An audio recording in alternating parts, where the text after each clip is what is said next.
Le style de ce salon est typique du 19e, mais le château de la Méfrénie a quelques siècles de plus. Simple maison forte au Moyen-Âge, les occupants successifs ont voulu lui donner plus de prestige par différents ajouts. C'est le cas ici des chauguettes qui ont été rajoutées au XVIe, d'une tour ovale qui a été rajoutée au XVIIe.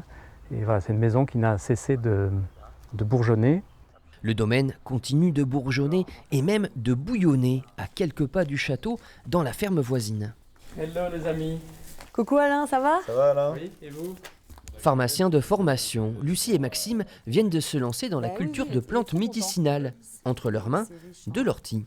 On va faire de la tisane de feuilles. Donc c'est pour ça que là on est en train d'enlever les tiges. Ça, c'est de la mauve, une plante qui soigne la toux et qui a aussi un effet laxatif. Il y a plein de plantes locales qui sont hyper intéressantes et on peut soigner beaucoup de choses.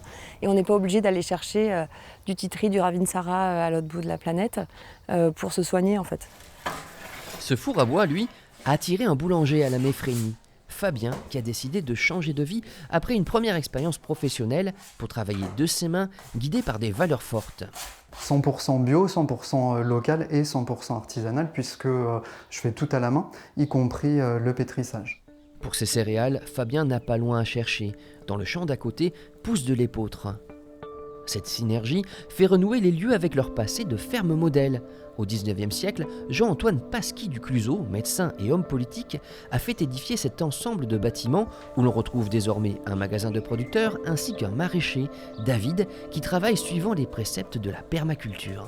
En fait, c'est ça qui m'a donné envie de rejoindre ce projet, c'est de repartir sur cette vocation agricole et vivrière de la ferme, 150 ou 200 ans plus tard. Derrière ces jeunes énergies, Alain Delaville n'est jamais loin. C'est le grand architecte de la Méfrénie, d'autant plus qu'il est architecte. Son agence occupe un ancien séchoir. La Méfrénie, c'était le lieu où on passait nos vacances d'enfants chez nos grands-parents.